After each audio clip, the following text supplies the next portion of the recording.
আরো একটু এদিকে ঠিক আছে। এদিকে আর একটু সরে আসতে হবে। এবার ঠিক আছে। আমরা গোলাইলে চলে গেছি, শুরু করুন আপনি। ওকে প্লিজ ঠিক আছে। হ্যাঁ, শুভ সন্ধ্যা। ঈশ্বরচন্দ্র বিদ্যাসাগর দ্বিশত জন্ম উদযাপন কমিটি বর্ণপরিচয়ের পক্ষ থেকে শীতের এই সন্ধ্যায় প্রথমেই সকলকে অভিনন্দন জানাচ্ছি। বিদ্যাসাগর জন্মশতবার্ষিকীতে আমরা শুরু করেছিলাম বৎসরব্যাপী বিভিন্ন কর্মসূচির মাধ্যমে বিদ্যাসাগর চর্চাকে জেলার প্রতিটি কেন্দ্রে ছড়িয়ে দেবার। আমরা 28শে জুন 2020 প্রথম বিদ্যাসাগর জীবন ও কর্মের বিভিন্ন দিক নিয়ে ফেসবুক লাইভ পেজে আমরা আলোচনা পর্ব শুরু করেছিলাম।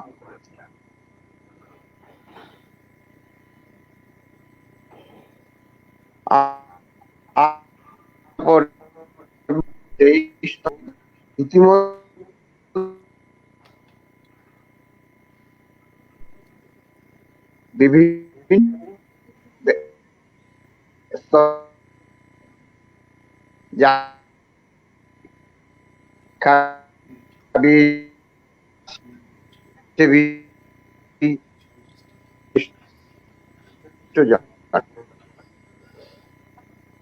আলো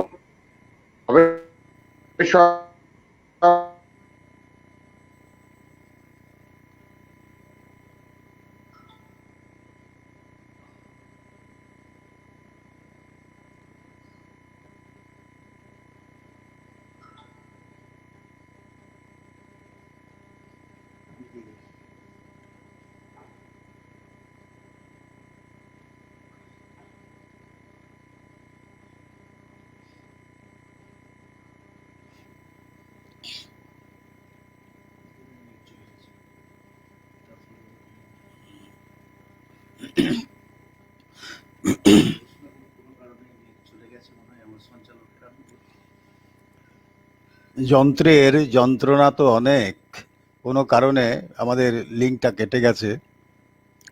শ্রোতা দর্শক বন্ধুদের কাছে আগাম আবেদন, আপনারা এই জায়গাটুকু একটু মার্জনা করে নিন। আমরা চেষ্টা করছি খুব দ্রুত যাতে যোগাযোগ গড়ে ওঠে সে ব্যবস্থা করতে।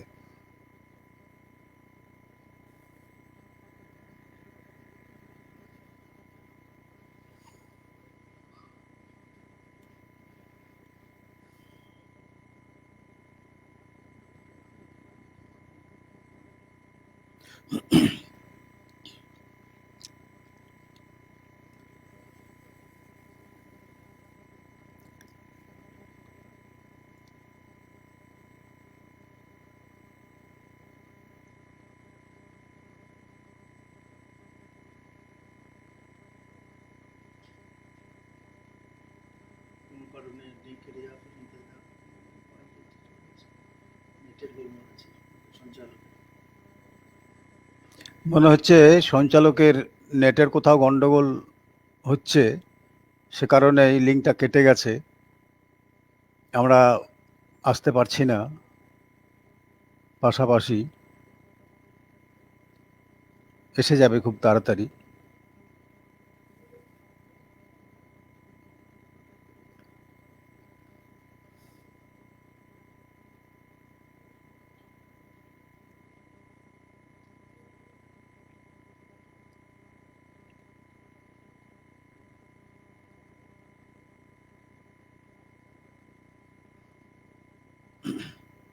যন্ত্র মানুষকে অনেক সুযোগ সুবিধা যেমন করে দিয়েছে, তেমনি তার যন্ত্রণাও কম দেয়নি। কাজেই আমরা যন্ত্রের কাছে খানিকটা বোধহয় পরাজয় স্বীকার করে নিয়েই আমাদের এই কাজগুলো করে যাচ্ছি।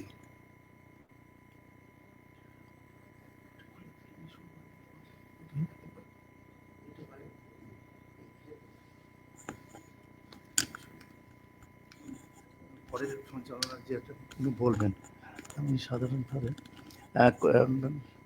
দুঃখিত আমাদের দর্শক বন্ধুদের কাছে আমরা একটা বিশেষ ঘোষণা করছি, যেটা যে আমাদের সঞ্চালকের নেটের কোনো সমস্যা হওয়ার জন্য তিনি আমাদের স্ক্রিন থেকে বাইরে চলে গেছেন। যাই হোক, আমাদের আজকের যে আলোচনার বিষয় আপনারা সবাই জানেন, সেটা হচ্ছে সমকালে বিদ্যাসাগর। আলোচনা করবেন ডক্টর আদিত্য মুখোপাধ্যায়। ডক্টর আদিত্য মুখোপাধ্যায় আমাদের মাঝে উপস্থিত হয়ে গেছেন। তাকে আমরা ঈশ্বরচন্দ্র বিদ্যাসাগর 200 জন্মবর্ষ উদযাপন কমিটির পক্ষ থেকে স্বাগত জানাচ্ছি এবং আজকের এই আলোচনা আমরা খুব শীঘ্রই এখনই শুরু করব। ডক্টর মুখোপাধ্যায় আমাদের কাছে খুবই পরিচিত মানুষ, আমাদের জেলার মানুষ। দীর্ঘদিন ধরে তিনি বীরভূমের সংস্কৃতির ওপরে যে চর্চা করে যাচ্ছেন, তার জন্য আমাদের বীরভূম জেলার প্রায় সমস্ত প্রান্তেই তিনি যথেষ্ট সুপরিচিত। শিক্ষকতা করেছেন দীর্ঘদিন। এছাড়া সংস্কৃতির ওপরে বিভিন্ন রকম তার চর্চা আছে।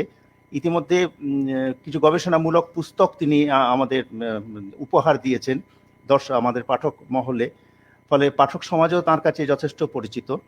ঈশ্বরচন্দ্র বিদ্যাসাগর 200 জন্মবর্ষ উদযাপন কমিটির পক্ষ থেকে আজকে তাকে আলোচক হিসেবে আমরা আমন্ত্রণ জানিয়েছি, তিনি সম্মত হয়েছেন। আমাদের সঞ্চালক উপস্থিত হয়ে গেছেন, তিনি এবার বলবেন। প্রথমেই একটু আমাদের আলোচক ডক্টর আদিত্য মুখোপাধ্যায় সম্পর্কে কিছু কথা বলে নিই। তিনি আনন্দবাজার পত্রিকায় 7/1/2015 সুধীর চক্রবর্তী তার সম্পর্কে বলেছেন বাউলের বিশ্বকোষ। বাউলের বীরভূমেই জন্ম, তার ধরমপুর গ্রামে। এখন থাকেন কোটাসুরে, কিন্তু বর্তমানে তিনি সিউড়ির বাসিন্দা। কিন্তু সে তো আস্তানা মাত্র। বাউলের সন্ধানে চিরকালই তার পায়ের তলায় সরষে। তিনি আদিত্য মুখোপাধ্যায়। কেঁদুলির হরিদাস আশ্রম আর কোটাসুরের খেপামার আশ্রমের ভেতর থেকে ঘনিষ্ঠ পেশায় শিক্ষক, কিন্তু গবেষণার বৃত্তটা ক্লাসরুমের চৌহদ্দি ছাড়িয়ে গিয়েছে 20 বছর। ফলে তারাশঙ্কর রচনার রক্তমাংসের মানুষ কুলির সন্তান করেছেন রায়বেশে। তার দুটি উল্লেখযোগ্য গবেষণা প্রকাশিত হয়েছে, একটি সিগনেট থেকে, একটি আনন্দবাজার থেকে। আরেকটি বই বাউল এবং বীরভূম প্রকাশ করেছে বিষ্ণুপুরের টেরাকোটা প্রকাশন। আমরা দেখেছি ডক্টর আদিত্য মুখোপাধ্যায় আজীবন তার এই গ্রামে গঞ্জে বীরভূমের তার গবেষণা, ক্ষেত্রীয় গবেষণার কাজ তিনি চালিয়ে গেছেন। ইতিমধ্যেই তিনি পিএইচডি এবং ডিলিট করেছেন এবং বিভিন্ন গ্রন্থ তার প্রকাশিত হয়েছে এবং তিনি তার নাম শুধু বীরভূম জেলায় নয়, পশ্চিমবঙ্গের খ্যাতির শীর্ষে তিনি অবস্থান করছেন। আমাদের আজকের যে আলোচ্য বিষয় সমকালে বিদ্যাসাগর, এই সমকালে বিদ্যাসাগর এই বিষয়টি নিয়ে আলোচনা করবেন ডক্টর আদিত্য মুখোপাধ্যায়। তার দীর্ঘ অভিজ্ঞতা, প্রাজ্ঞতা এবং গবেষণার সূত্র ধরে তিনি একটি মনোগ্রাহী আলোচনা শ্রোতাদের সামনে উপস্থাপন করবেন, এই বিশ্বাস আমাদের আছে। ঈশ্বরচন্দ্র বিদ্যাসাগর 200 জন্ম শতবর্ষ উদযাপন কমিটির পক্ষ থেকে পুনরায় সকল বিদ্যাসাগর অনুরাগী এবং সমস্ত শ্রোতাদের আমরা অভিনন্দন জানাচ্ছি এবং এই কর্মসূচিকে সফলভাবে এগিয়ে নেওয়ার জন্যে, এবং আপনারা নিশ্চয়ই তার সুললিত কণ্ঠস্বরে তার বক্তব্য, সুচিন্তিত মতামত আপনারা দেবেন, শুনবেন। আমরা এখন আলোচনা পর্বে চলে যেতে চাই। আমি ডক্টর আদিত্য মুখোপাধ্যায়কে অনুরোধ করব তিনি তার আলোচনায় প্রবেশ করুন। আজকের আলোচনার বিষয়বস্তু সমকালে বিদ্যাসাগর। ধন্যবাদ। ধন্যবাদ শ্রোতা দর্শকদের এবং ধন্যবাদ আয়োজকদের, যারা এমন একটি আয়োজনে আমাকে সামিল করেছেন। প্রত্যেককে আমার আন্তরিকতা আমার শ্রদ্ধা, প্রণাম, ভালোবাসা। আজকে যে বিষয়টি নিয়ে আমরা বলবো সেই বিষয়টি একটু অন্যরকম। সমকালে বিদ্যাসাগর। আসলে বিদ্যাসাগর যখন জন্মেছেন তার 26/9/1820 খ্রিস্টাব্দে তিনি জন্মগ্রহণ করছেন। আর 1800-তে শুরু হচ্ছে নবজাগরণ। সারা বাংলা জুড়ে তখন একটি অন্যরকম আবহাওয়া। বাঙালি তখন নানানভাবে দ্বিধা বিভক্ত। আমি সেই জায়গায় যাব, তবে রবীন্দ্রনাথের একটি কথা আমার এই জায়গায় বলতে খুব ইচ্ছে করে। ইহার চেয়ে হতেম যদি আরব বেদুইন, পায়ের তলে ঊষর মরু দিগন্তে বিলীন। ইহার চেয়ে মানে কার চেয়ে? বাঙালির চেয়ে। কোন বাঙালির? না, যে বাঙালি মাছ ভাতের বাঙালি, যে বাঙালি নিদ্রা রসে পটু বাঙালি, যে বাঙালি পরিশ্রম বিমুখ বলে খ্যাত, এমন বাঙালির জন্য রবীন্দ্রনাথ এমন কথা বলেছিলেন।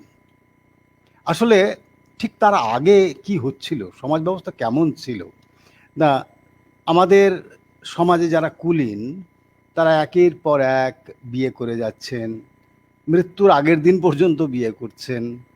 সমাজে দরিদ্র শ্রেণীর কোনো শাসন পাচ্ছে না, কোনো সুরাহা পাচ্ছে না, অন্ন বস্ত্র বাসস্থানের ঠিকঠাক ব্যবস্থা পাচ্ছে না তাদের। তারা নানানভাবে জাতি ভিন্নতায় বিঘ্নিত হচ্ছে বারবার। এইরকম একটি দিনে ইংরেজরা তখন চলে এসেছে। ইংরেজরাও আমাদের সমাজ ব্যবস্থা নিয়ে নানা রকম হাসি মশকরা করছে। হাসি মশকরা বলতে যারা পাহাড়কে পুজো করে, যারা গাছকে পুজো করে, তাদেরকে ওদের ভালো লাগছে না, একটু অন্যরকম মনে হচ্ছে। আর যে জিনিসটা সবচেয়ে বেশি সেই সমাজকে ক্লেদাক্ত করেছিল, সেই জায়গাটায় আমরা যদি পৌঁছাই, তাহলে সেই সহমরণ প্রথা।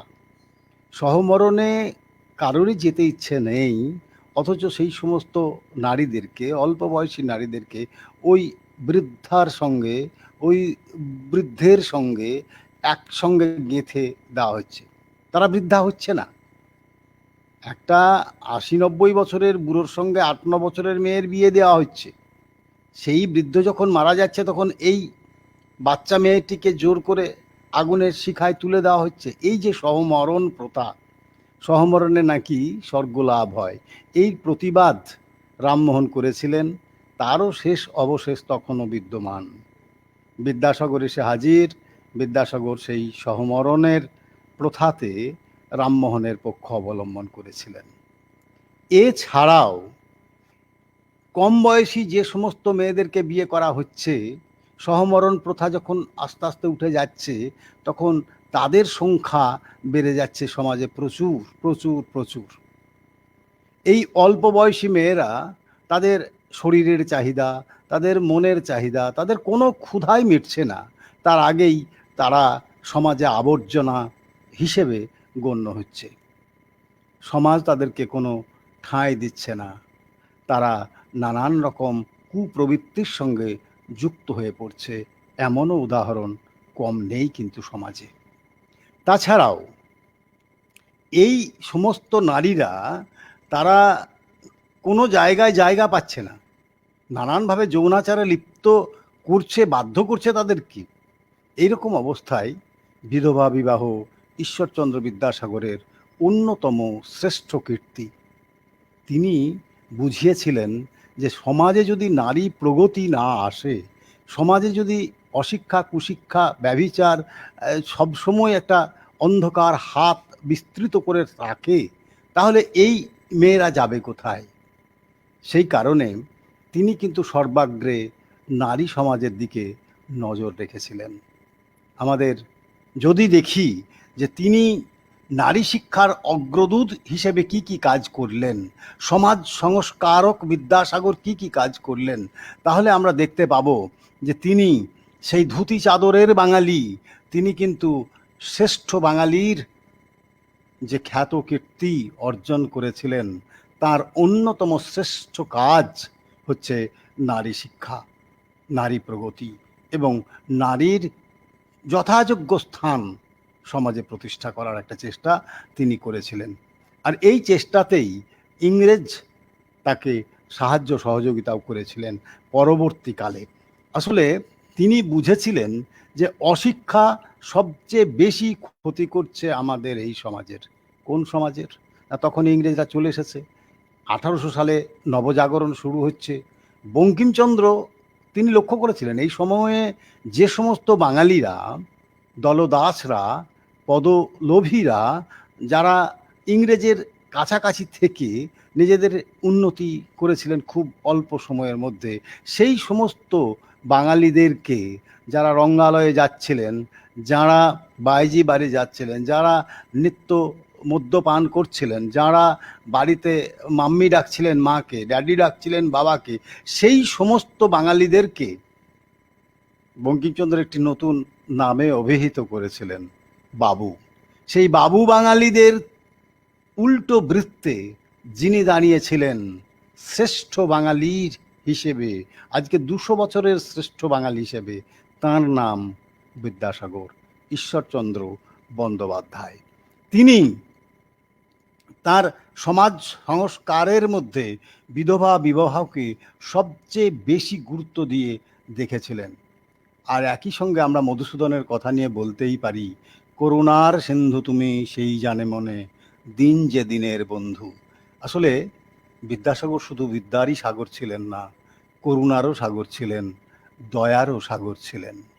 নারী শিক্ষার এই অগ্রদূত মেয়েদের বিদ্যালয় প্রতিষ্ঠা করেছিলেন তার এলাকার মধ্যে। এলাকা বলতে বাংলাকেই তিনি এলাকা করেছিলেন, কিন্তু তবু মেদিনীপুর, হুগলি, বর্ধমান, নদিয়া এই বৃত্তের বাইরে খুব একটা তিনি আসতে পারেননি। আমাদের বীরভূমে তিনি এসে পৌঁছাননি, তার বিদ্যালয় আমাদের এখানে পৌঁছায়নি, হয়নি, প্রতিষ্ঠিত হয়নি। তিনি নারীদের জন্য 35টি বিদ্যালয় স্থাপন করেছিলেন। পরবর্তীকালে কলকাতা বিশ্ববিদ্যালয় থেকে মেয়েরা পরীক্ষা দিয়েছে। আমার তো মনে হয় সেটাও বিদ্যাসাগরেরই উদ্যোগ আয়োজন তিনি করে গেছেন। এবার তারপরে আরও অন্য মানুষজন এসেছেন সেখানে। বিদ্যাসাগর এমনই এক স্বাধীন চেতা বাঙালি যিনি মনে করেছিলেন ইংরেজ আমলে থেকেও ইংরেজিটা শিখতে হবে, সংস্কৃত শিখতে হবে, বাংলাও শিখতে হবে, বাংলাকে নিজের পায়ে দাঁড়াতে হবে, এমন একটা ভাবনা তিনি ভেবেছিলেন। তখন বাংলা গদ্য সবে পা ফেলতে শুরু করেছে। 1800 সাল, নবজাগরণের শুরু, ইংরেজরা বাংলা শেখাচ্ছে বাঙালিদেরকে, আর সেই বাংলায় স্বদেশ চেতনা না দেখে রাজা রামমোহন রায় সেখানে স্বদেশ চেতনা যুক্ত করছেন। সেখানে বিজ্ঞানের অভাব দেখে আজকের সত্যেন্দ্রনাথ দত্তের দাদু অক্ষয় কুমার দত্ত তিনি বিজ্ঞান চেতনা যোগ করছেন, সেখানে আমাদের বিদ্যাসাগর যোগ করছেন শিল্প চেতনা। শিল্প না থাকলে তো সাহিত্য দাঁড়াবে না, সে তো গদ্যই শুধু খটখটে গদ্য থেকে যাবে। সেই ইংরেজের গদ্যে নতুন করে রামমোহন, বিদ্যাসাগর, অক্ষয় কুমার একটি দাঁড়ানোর মতো জায়গা করে দিলেন বাংলা গদ্যকে। এবারে তিনি এছাড়াও দেখলেন যে শুধু দাঁড়ালে তো হবে না, বই কই? তখন তিনি ধ্রুপদী বইগুলোকে সংস্কৃত থেকে আরও অন্যান্য ভাষা থেকে অনুবাদের মাধ্যমে বাংলায় নিয়ে এলেন। শকুন্তলা, সীতার বনবাস, এরকম আরও অনেক বই তিনি বাংলায় লিখলেন। সবচেয়ে বড় কীর্তি তাঁর বর্ণপরিচয়, আমাদের বোধোদয়। বর্ণপরিচয় তিনি নতুন করে শেখালেন যে দেখো, এই তোমার বর্ণ, এতে তোমার সমস্ত কিছু আঁটানো যাবে, তোমাকে বিদেশি ভাষার ধার করে যেতে হবে না, বিদেশি ভাষার কাছে হাত পেতে দাঁড়াতে হবে না। আর যেটুকু আমাদেরকে দাঁড়াতে হয় সেটুকু সব ভাষায় দাঁড়ায়। আমরা যদি অন্য ভাষা থেকে যা নেই বাংলাতে, সেইটা যদি অন্য ভাষা থেকে না নিয়ে আমাদের কাজের ভাষা হিসেবে ভাবি, তাহলে অসুবিধা কোথায়? আমরা চৌপায়া না বলে যদি চেয়ার বলি, তাতে ক্ষতি কোথায়? এই সুযোগ, এই চিহ্নতা তো আমাদের বিদ্যাসাগর দেখিয়ে দিয়ে গেছেন যে হ্যাঁ, এটা বলা যায়, এটা বলো, তাতে ক্ষতি কিছু নাই। কারণ ইংরেজি ভাষাতেও অন্যান্য ভাষাতেও এরকম নেওয়া দেওয়ার একটা রেওয়াজ আছে। বাংলা যদি গদ্যের বয়স 1800 থেকে আজকে 2000, মাত্র 200-250 বছর হয়, তাহলে বাংলা গদ্যকে দাঁড়াতে গেলে এইরকম লেনদেন প্রথা থাকলে কোনো অসুবিধার নয় বলেই মনে হয়।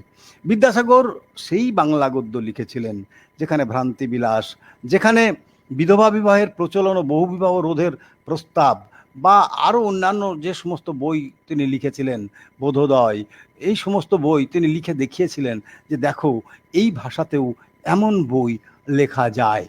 বাংলা গদ্যের উদ্ভাবক বিদ্যাসাগর সেই রকমভাবেই এগিয়ে এসেছিলেন অনুবাদের ক্ষেত্রে।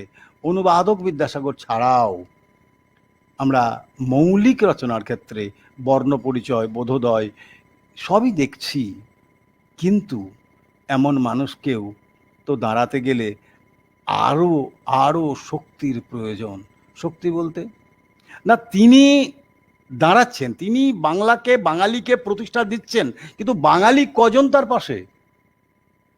ওই যে বিধবা বিবাহ তিনি শুরু করলেন, নিজের ছেলের নারায়ণের বিয়ে দিলেন বিধবার সঙ্গে, কিন্তু কি হলো না, তার আত্মীয় স্বজনেরাই তাকে বিধবাদের সঙ্গে অপবাদ দিয়ে সমাজচ্যুত করার চেষ্টা করলেন, এবং পরবর্তীকালে তিনি স্বেচ্ছা নির্বাসনে বিহারের কারমাটরে সাঁওতাল আদিবাসীদের সঙ্গে থাকতে বাধ্য হলেন।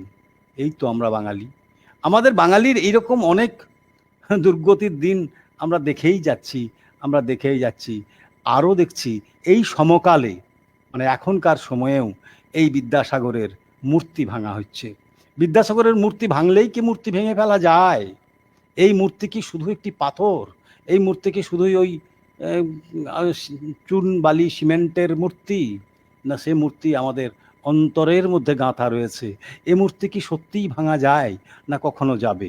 বিদ্যাসাগরের 1800 সাল থেকে যে নবজাগরণের আমরা ধরছি, যে এই সময় নবজাগরণটা হচ্ছে আমাদের বাংলায়, আর সেই বাবু সম্প্রদায় একটা শ্রেণীতে বিভক্ত হয়ে গেছে, আর বিদ্যাসাগরের মতো আর একটি দল চলে এসেছেন আলাদা। কিন্তু সেই দলে কজন মানুষ? রামমোহন, বিদ্যাসাগর, অক্ষয় কুমার, এই তো কয়েকজন মাত্র। 1878 সালে প্রথম কলকাতা বিশ্ববিদ্যালয়ের রক্ষণশীল সমাজ ভেঙে মহিলারা পরীক্ষা দিচ্ছে। কার দান? বিদ্যাসাগরের। স্ত্রী শিক্ষা প্রসারে জয়যুক্ত হয়েছে বিদ্যাসাগরের আন্দোলন।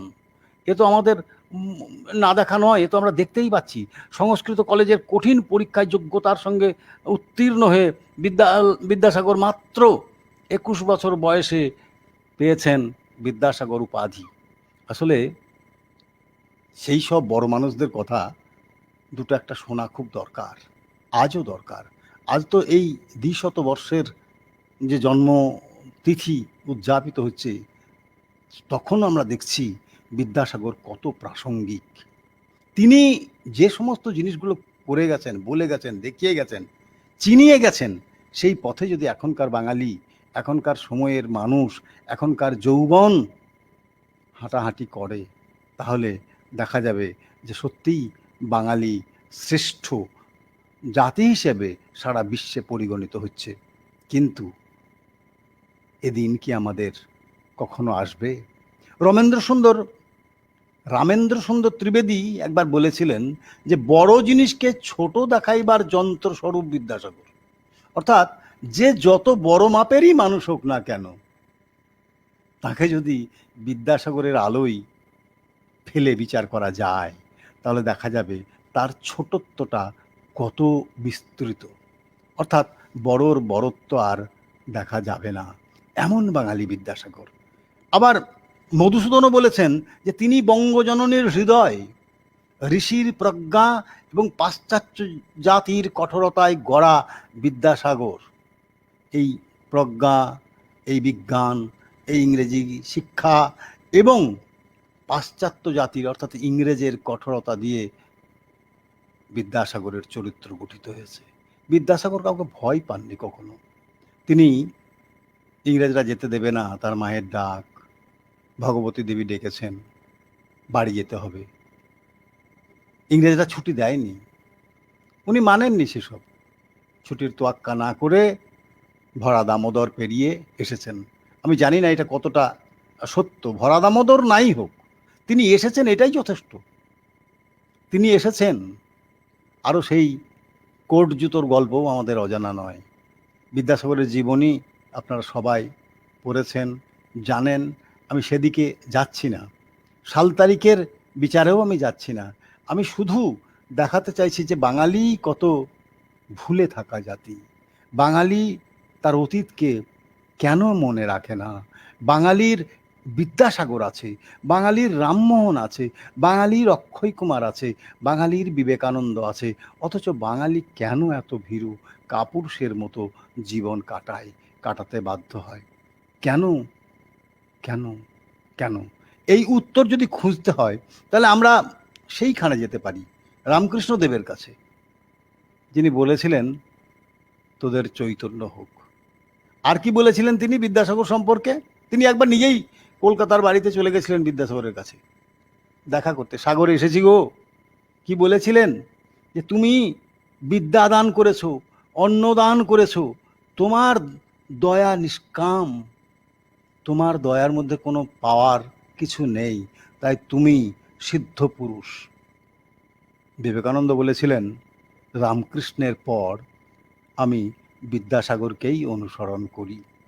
আসলে সমাজের যত অন্ধকার, কুসংস্কার বিদ্যাসাগর বুঝেছিলেন তা সবই আসছে অশিক্ষা থেকে।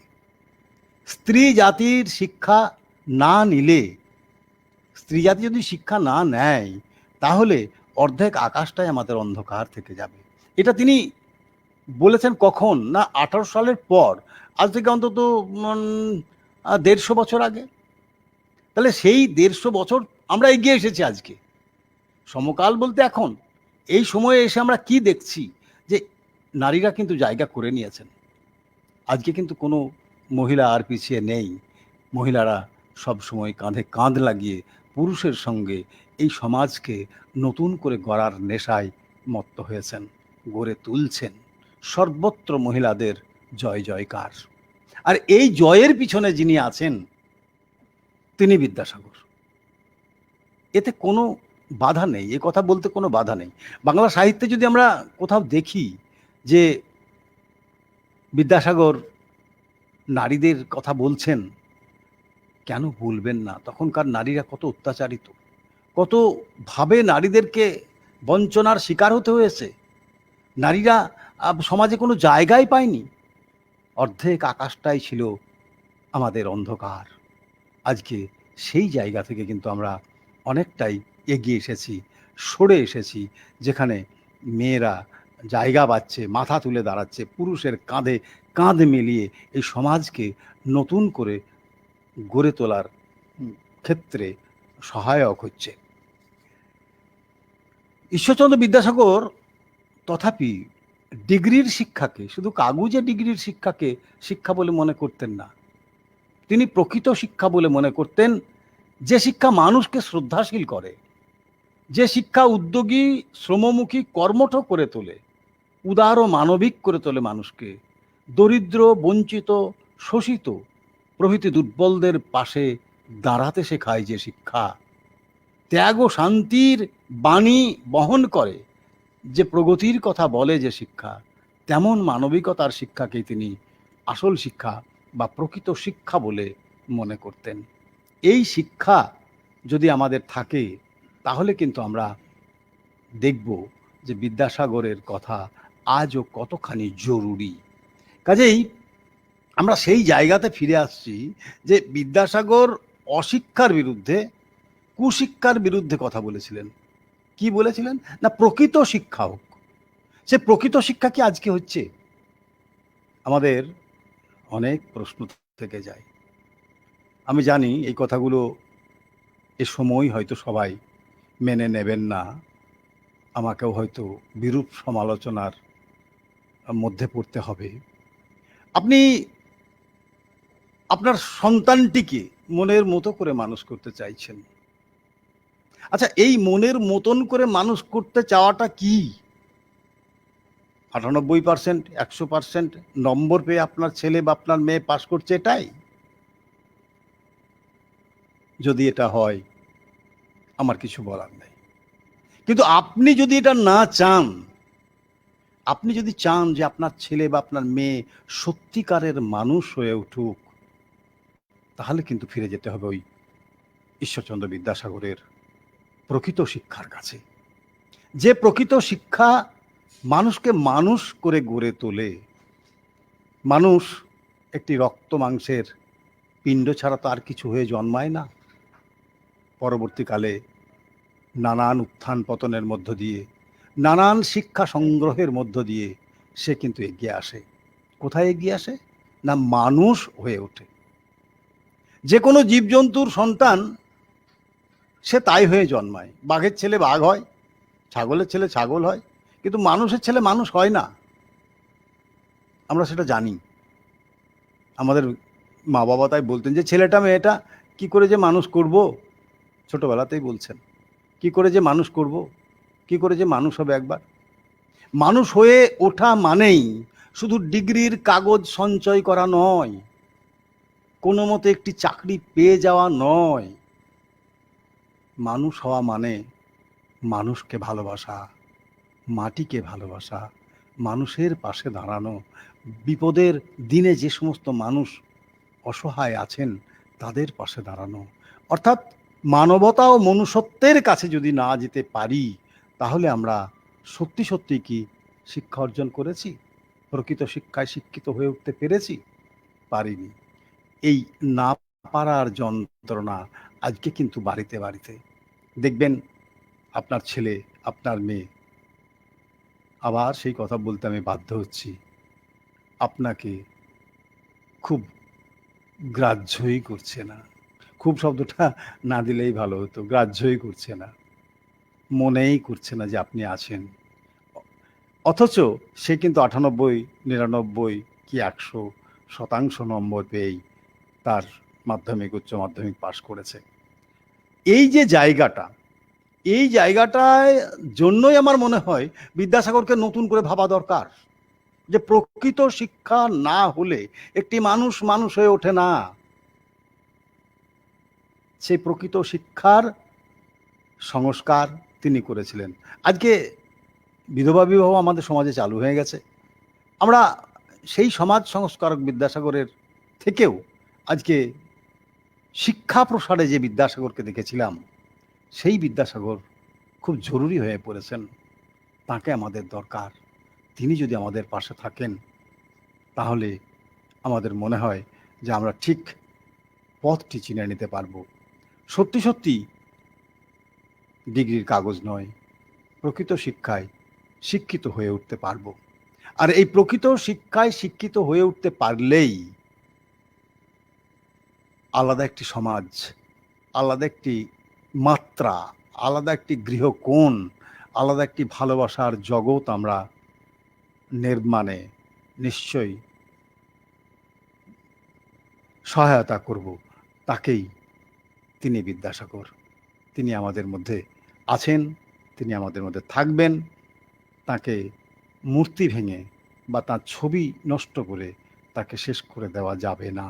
কিন্তু বাঙালির তো এও এক দুর্গতি, জীবিতকালেই তাকে কারমাটারে স্বেচ্ছা নির্বাসনে যেতে হয়েছিল। জীবিতকালেই তার বিরুদ্ধে বহু কুমন্তব্য ছড়িয়ে পড়েছিল। কাজেই তিনি আছেন, এই থাকাটাও তো অনেকের পক্ষে মেনে নেওয়া শক্ত। তাই তার মূর্তি ভাঙতে হবে, তাই তার শিক্ষাকে অশিক্ষা বলে চালাতে হবে। এও বাঙালির এক কালো অন্ধকারের হাত বলেই আমার মনে হয়।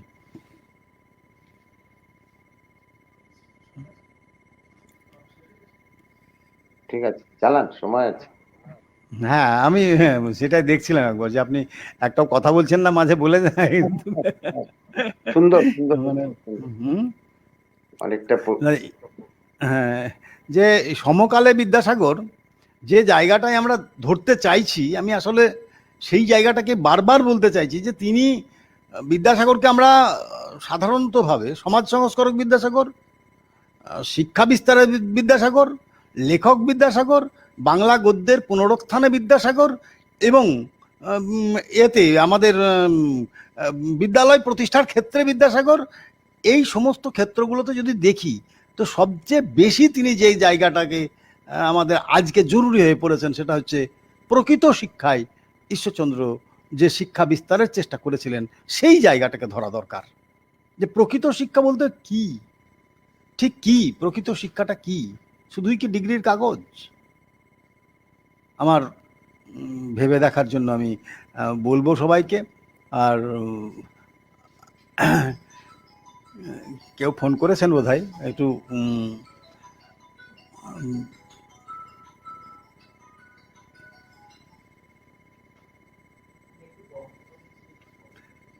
হ্যাঁ, যিনি বলেছেন আমার ভালো লাগছে, বলেছেন যে বিদ্যাসাগরের এই জায়গাটা, যে সমাজ সংস্কারক বিদ্যাসাগর, শিক্ষা বিস্তারে বিদ্যাসাগর।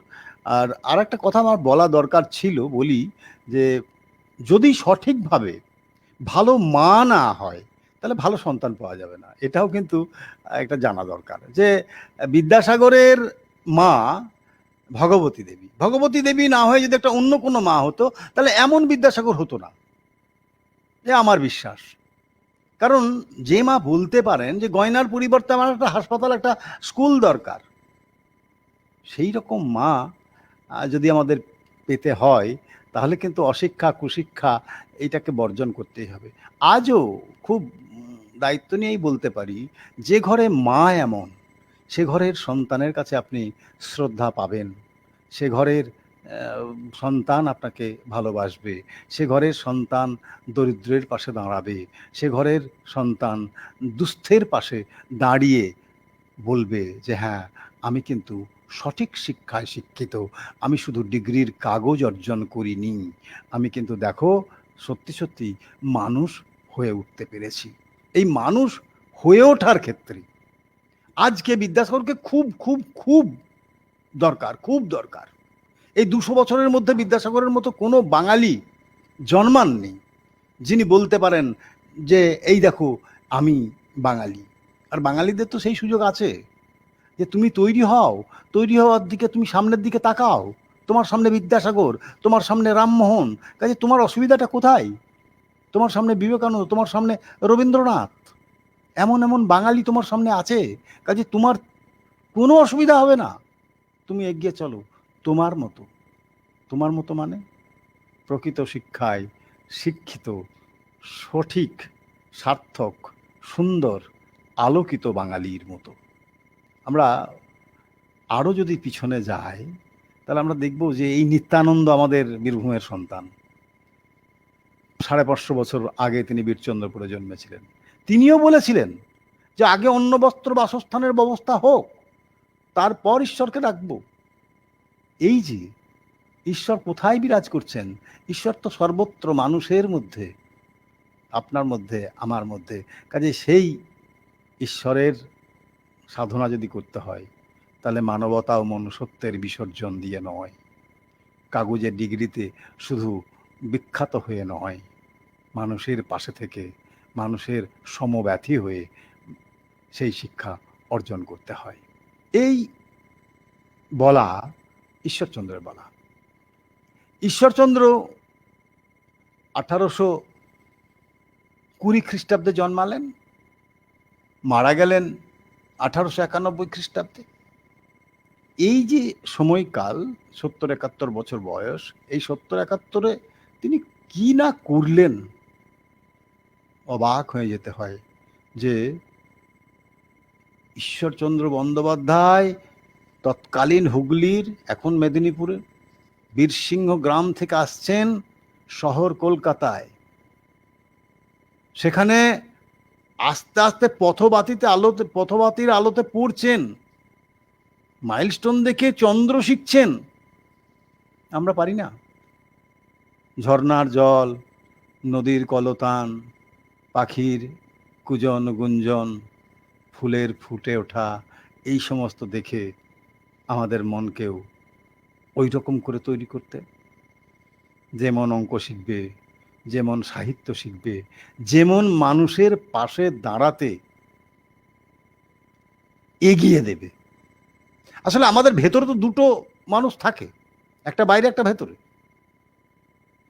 এই ভেতরের মানুষটা যদি ঠিকঠাক পরিচালিত না করে সামনের মানুষটিকে, তাহলে বোধহয় কোথাও একটা অসুবিধা হয়ে যায়। ঈশ্বরচন্দ্র ঠিক এই জায়গা থেকেই আমাদেরকে দেখিয়ে দিয়েছেন যে বাঙালি ওঠো, জাগো, বিশ্ব এগিয়ে চলেছে, তোমার আর পিছিয়ে থাকার সময় নয়, সময় নেইও, তোমার ঘুমিয়ে থাকলে চলবে না, তোমাকে এগোতে হবে। এগোচ্ছে, বাঙালি এগোয়নি এমন নয়, কিন্তু সেই মাছ ভাতের বাঙালির দোষটা কি এখনো কাটলো? সম্পূর্ণ বোধহয় কাটেনি। আমার একটা বিদ্যালয় জীবনের গল্প মনে পড়ছে। গল্পটা হচ্ছে যে আমরা গ্রামের ছেলে শহরে আসছি পড়াশোনা করতে, আলপথ পেরিয়ে। সেখানে কৃষক চাষ করছে, একটা জমিতে শশা লাগিয়েছে, শশা হয়েছে, খুব সবুজ সবুজ বড় বড় শশা। আমরা সেই আল দিয়ে হাঁটছি, মনে করুন আপনিই হাঁটছেন, কচি কচি শশা পড়ে আছে। আপনার ভেতরে যে আমি, সে বলছে তুই তুলবি? বাইরের আমি বলছে তোল, এখন তো ওই পাহারাদার লোকটা নেই, এই সময় তুলে নে, তুলে নে, দুটো তোল। আর ভেতরের আমি বলছে তুই তুলবি? তোর তোলা এটা কি উচিত হবে? এই যে শিক্ষা, এই যে দ্বন্দ্ব, ভেতরের আমির সঙ্গে বাইরের আমির দ্বন্দ্ব, সেই দ্বন্দ্বে যদি আমরা উত্তীর্ণ হতে পারি, নিজেকে আর একটু উঁচুতে পৌঁছে দিতে পারি, তাহলেই আমাদের সমকালে বিদ্যাসাগরকে স্মরণ করা হবে এবং মনের গভীরে তাকে শ্রদ্ধা পুষ্পাঞ্জলি দেওয়াও হবে। আমার এটাই মনে হয়।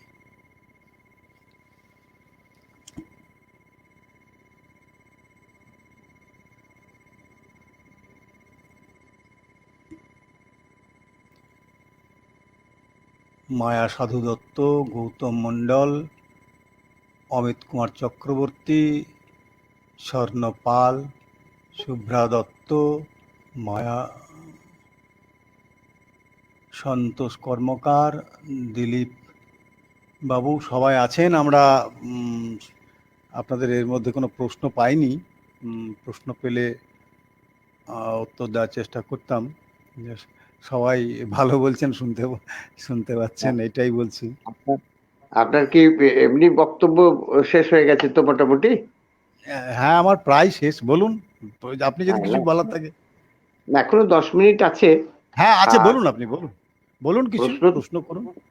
না, প্রশ্ন তো কিছু পাননি, সুতরাং আর একটু আলোচনা চালিয়ে যেতে পারেন। ঠিকই হচ্ছে, সুন্দর। হ্যাঁ, না যদি আপনার কোনো প্রশ্ন থাকে বলুন। আমি প্রশ্নের জন্য 10 মিনিট রাখলাম আর কি, যদি কেউ কোনো প্রশ্ন করেন বা আপনি যদি প্রশ্ন করেন কিছু। না, আমি তো ঠিকই আছি, সুন্দরই বলেছেন। অনেক বিষয়গুলোর মধ্যে গিয়ে সামগ্রিকভাবে বিদ্যাসাগরের জীবনটাকে তুলে ধরেছেন এবং যেটা খুব প্রাসঙ্গিকভাবে বলেছেন যে সমাজ সংস্কারক বিদ্যাসাগরের থেকে শিক্ষা সংস্কার বিদ্যাসাগর আজকের দিনে বর্তমান অবস্থায় খুবই প্রাসঙ্গিক। কারণ খুবই দরকার। শিক্ষা ব্যবস্থার যে হাল এবং আমাদের যে শুধু ডিগ্রি পাওয়ার জন্য যে শিক্ষার যে প্রবণতা, শিক্ষার দিকে যে মনুষ্যত্ব অর্জন করা, মানুষ হওয়ার যে বিষয়টাকে আপনি তুলে ধরেছেন, মানুষ হওয়ার যে শিক্ষা, সেইটার থেকে আমরা অনেক দূরে সরে আসছি। এইটা খুবই সুন্দর। আর একটু এ ব্যাপারে বলতে পারেন, কোনো অসুবিধা নেই। হ্যাঁ, যেমন এই করোনার কালে দেখুন, আবার সেই আমার হয়তো বেড়ে যাবে, কিন্তু তবু বলছি যে করোনার কালে প্রায় 9 মাস স্কুল ছুটি থাকলো। স্কুলে কোথাও কোথাও আমাদের ই লার্নিং হচ্ছে, কিন্তু সেই রকম পরিস্থিতি আমাদের এখনো কিন্তু আসেনি, আমরা সেই জায়গায় পৌঁছাতে পারিনি। আমরা ততখানি এই ইঞ্জিনিয়ারিং বিদ্যায়, হ্যাঁ, আমরা সড়গড় নই। তো এই যে 9 মাসের মধ্যে কিছু কিছু জায়গায়, মানে আমি জানি না শিক্ষকরা আমার সঙ্গে থাকবেন কি না, যে 2-3টে পরীক্ষাই হলো না, অথচ পরীক্ষার নম্বরটা কিন্তু তারা পেয়ে গেল। এই যে পরীক্ষা পরীক্ষা না দিয়ে 90% 100% নম্বর পেয়ে যাচ্ছে ছেলেমেয়েরা, তারা তো আর পড়তে চাইবে না, তারা তো আর পড়তে চাইবে না। এই যে পড়ার প্রতি একটা অনীহা চলে আসছে, এইটা যে কটা পরীক্ষা হলো সে তারই ভিত্তিতে যদি তাদের রেজাল্ট দেওয়া হতো, তা তো হলো না। আমরা সেই বিষয়গুলোকে অনেক বাড়তি দিয়ে তাদেরকে ভালো ভালো নম্বর দিয়ে দিলাম, এবং ভালো নম্বর দেওয়ার পর কি হচ্ছে না, এই সমস্ত ছেলেমেয়েরা কিন্তু সত্যি সত্যি চাকরির ক্ষেত্রে যথেষ্ট পিছিয়ে পড়ছে। প্রচুর নম্বর পাচ্ছে, প্রচুর নম্বর পাচ্ছে, কিন্তু সত্যি সত্যি প্রকৃত শিক্ষায় শিক্ষিতও হচ্ছে না, আর শুধু ওই নম্বরের কাগজখানায় সম্বল হয়ে থাকছে। এই জায়গাটা আমি খুব ব্যক্তিগতভাবে খুব আহত হই এই জায়গাটায়, যে মানে বিদ্যাসাগরের কথা, যে প্রকৃত শিক্ষক এবং প্রকৃত শিক্ষার্থী দুই তো দরকার। এবার প্রকৃত শিক্ষার্থী, হ্যাঁ, এখন তো শিক্ষার্থীরা চাইছে না যে আমাকে পড়ানো হোক, আমি পড়ি। আপনি আমাদের আরো অন্যান্য যদি দেখি বিএড এর ক্ষেত্রে বা অন্যান্য জায়গায়, যে সেখানে তো ছেলেমেয়েরা চাইছে না আমাকে পড়ানো হোক, ও বলছে যে আমি পড়বো না, কত টাকা লাগবে বলো, আমি পরীক্ষা দেবো না, কত টাকা দিতে হবে বলো, আমি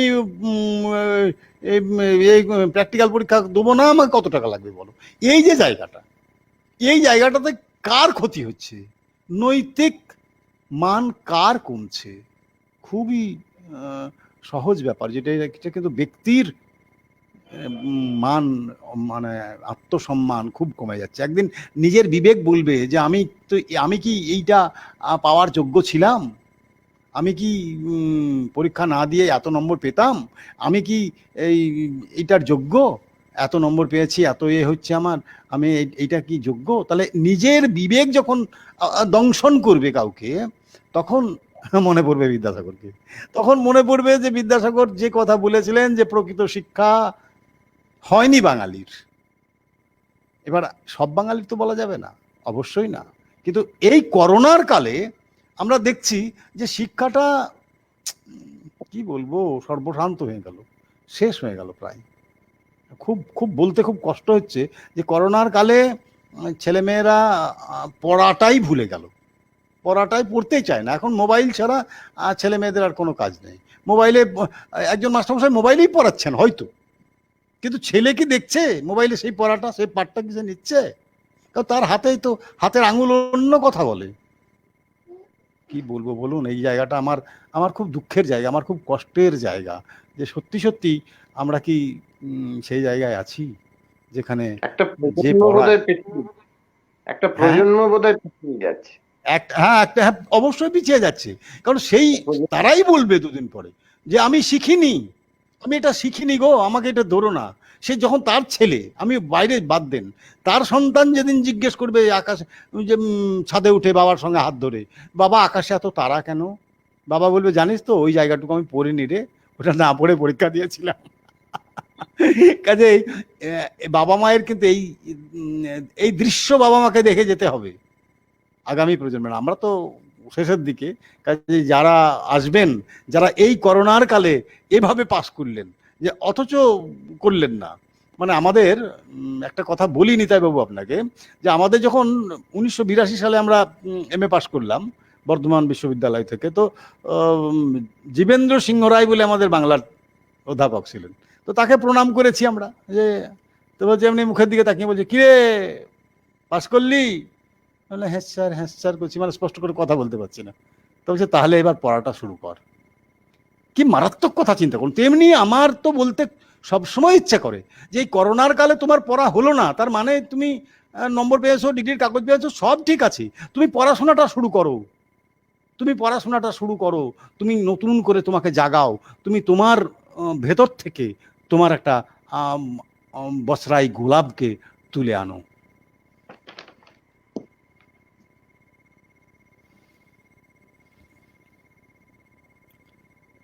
প্রশ্ন কিছু আসেনি আপনার কাছে তেমন, তবে দীর্ঘ প্রায় 50 থেকে 45 মিনিট আপনি বললেন। এখন যেটা বিদ্যাসাগর সম্পর্কে, এই নবজাগরণের যুগ থেকে, এবং যেটা শুরু করলেন যে সহমরণ প্রথা বিরুদ্ধে রামমোহনের সাথে সহযোগিতা করে বিদ্যাসাগর নারী জাগরণ বা নারীদের প্রতি অর্ধেক আকাশের প্রতি যে দায়িত্ব এবং কর্তব্য তিনি তুলে ধরেছিলেন আজ থেকে 200 বছর আগে, সেই জায়গা থেকে কিন্তু আমরা এখনো সরে যেতে পারিনি। এখনো নারীদের সমান মর্যাদা সর্বক্ষেত্রে দিতে পারিনি। যেটা বিদ্যাসাগর 200 বছর আগে যে ভাবনাটা তার মধ্যে কাজ করেছিল এবং যেটাকে নিয়ে তিনি সারা জীবন কাজ করে গিয়েছিলেন। নারী শিক্ষাটা তার, যে কথা বললেন, প্রায় 45টা স্কুল তিনি স্থাপন করেছিলেন, হুগলি, বর্ধমান, মেদিনীপুর, 35টা।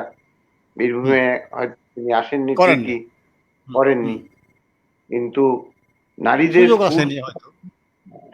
এবং তার গ্রামে তার মায়ের ওই যে বললেন 3খানা অলংকার চেয়েছিলেন, তার মা তার মধ্যে একটি অবৈতনিক হাসপাতাল, একটি স্কুল, প্রাথমিক স্কুল এবং ছেলে মেয়েদের যারা শিক্ষা করে তাদের খাওয়া দাওয়ার যে ব্যবস্থা, এই 3টি তিনি করেছিলেন। এবং যে কথাটা বললেন সত্যি, যে মা সেই রকম মা না হলে তার সন্তান সেরকম হয় না। বিদ্যাসাগরের জীবনে তার মায়ের অপরিসীম প্রভাব ছিল, এটা আমরা দেখেছি। এবং তার জীবনে তিনি নারীদের প্রতি অত্যন্ত দুর্বল ছিলেন।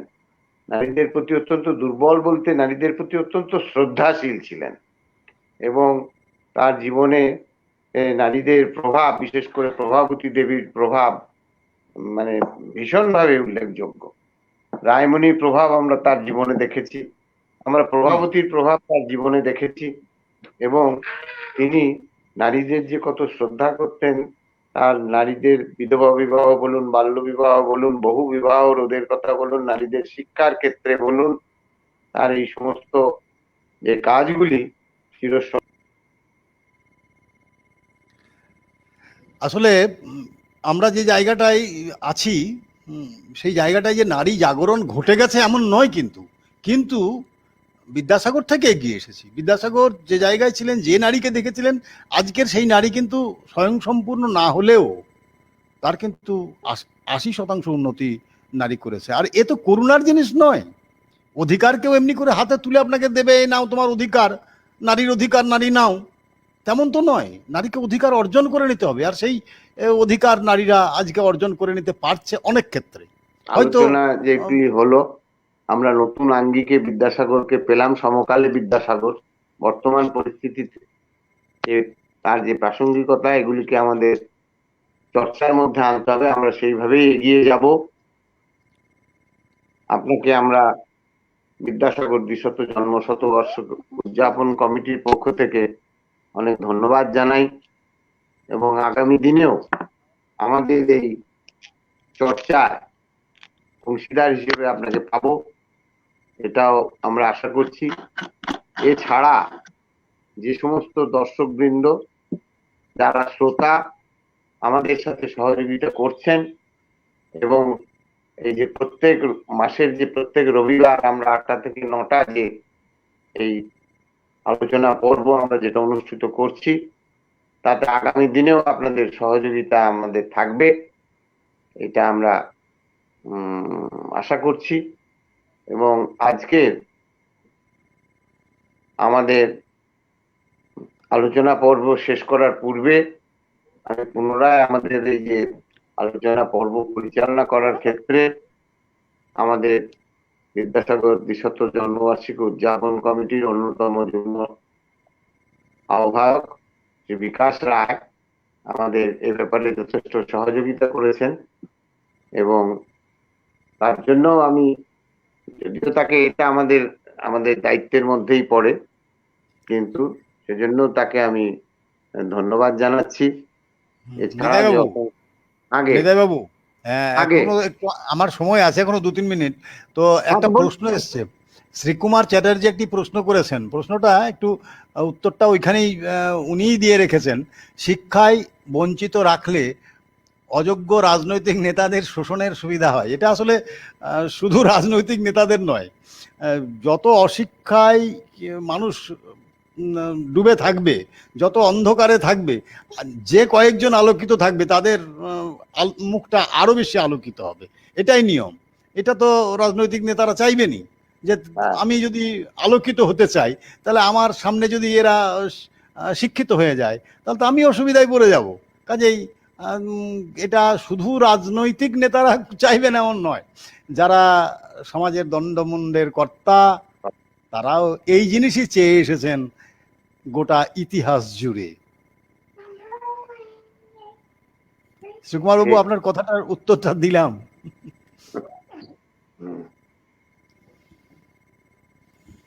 হ্যাঁ নিতাই বাবু, আর প্রশ্ন দেখছি না।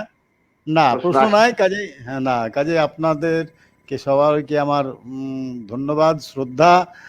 আপনারা আমাকে ডেকেছিলেন, আমার ভালো লাগছে যে আপনাদের সঙ্গে একটা এমন সন্ধ্যা কাটাতে পারলাম। আমি খুব খুশি। আগামীতে নিশ্চয়ই আপনাদের সঙ্গে আবার দেখা হবে, কথা হবে। ভালো থাকবেন। অত্যন্ত ধন্যবাদ।